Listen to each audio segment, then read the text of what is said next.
I've got a wedding coming up. We're getting married next spring. I haven't talked about this at all yet, but my dad informed me that he's not going, because it's a same-sex couple and it's a gay wedding. Wow, okay. And so that I always knew was coming. That is now the moment I'm living in.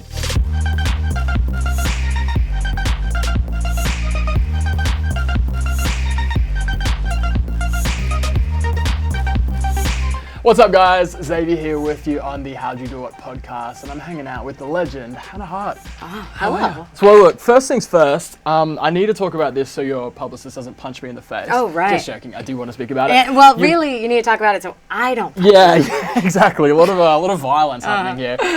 But this is the new book. It is coming out next month. Well, this is actually. I mean, this is a basically glorified PDF of what the new book is. Yeah, that's the front cover. This is the cover. Dun, dun, dun, dun, dun, dun. Amazing. So I watched your video, sort of diving into the behind the scenes of the book, and which is crazy. So tell me. For those of you listening, right? Because it's a podcast. Well, it's a video podcast. Oh, yeah, you're fine. Is it even available only in audio? It will be, yeah. Oh, will yeah, be? Great. So for those of you listening, the new book is called My Drunk Kitchen Holidays, How to Savor and Celebrate the Year. And it's basically like an instructional guide all about how important it is to pause and celebrate moments throughout the year, not just the major holidays. Because frankly, like kind of as a queer person going home, the holidays stress me out a lot. Okay. Yeah.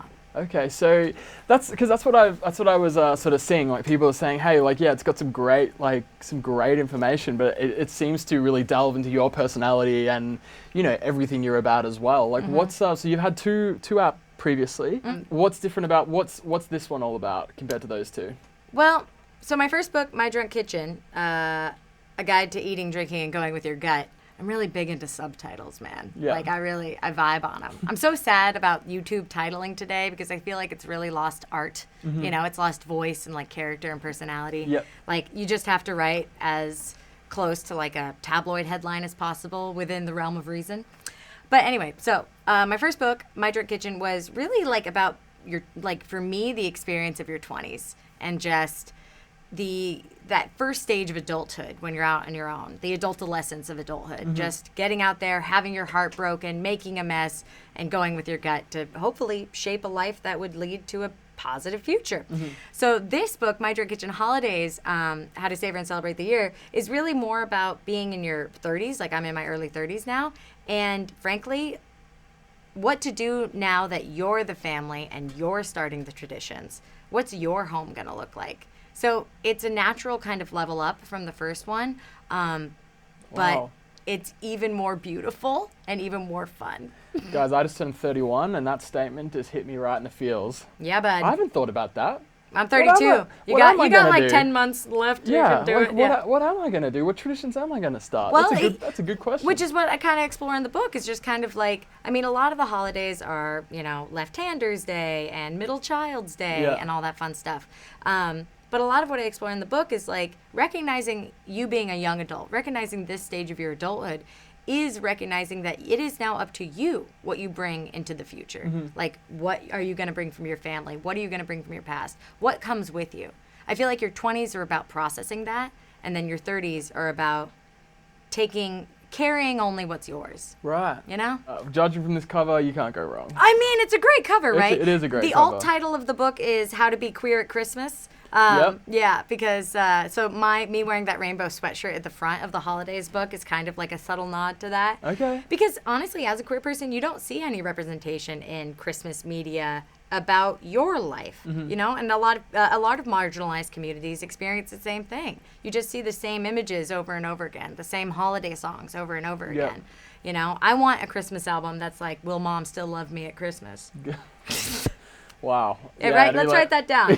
Someone write that down. Right, and tell me about that. So it's like you're totally right. It's like you're saying that it like probably you're in your earlier years, but going home for Christmas was a bit of a stressful time for you. Well, yeah, it's just kind of those moments that you spend so much time waiting for, and that's really why a big part of the book focuses on celebration. Sure. Because, I've got a wedding coming up. We're getting married next spring, and, I haven't talked about this at all yet, but my dad informed me that he's not going, because it's a same-sex couple and it's a gay wedding. Wow, okay. And so that I always knew was coming. And that is now the moment I'm living in. So all of the preparation and all the work I've done, like in therapy and that sort of thing, is what is going to allow me to celebrate wholeheartedly, you know? Mm-hmm. And so it's like, that's why I think it's so important for people to kind of really pause throughout the year leading up to these moments. Like if you know, like maybe you want to skip Christmas this year, guess what?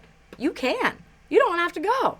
Like if you are anticipating this like dread when you think about the holiday season, listen to that, step back and think about what's best for you and start enacting that now instead of saving it all up to the end of the year. Wow. Okay. You know? Wow. That is. Yeah. No. You should listen to my podcast. You're absolutely right. I will. You should. I just watched the one with Eugene and with Al Mills and everything like that. I love that little series that you were doing. Sorry, not podcast, but your video it's series. Hard. There's so many masterful Girl, you got a works. lot going on. It took me a while to get my head around everything, but yeah, that is really heavy. Okay, I didn't know that. So was it just your dad that was didn't express support, or was there other family members? I think that for anyone who is kind of, something I've been blessed enough to see as a queer public figure is how lucky I am to live where I live and do what I do. Yep. I work in an entertainment space, which is very queer friendly. I live in a city, which has a lot of gays.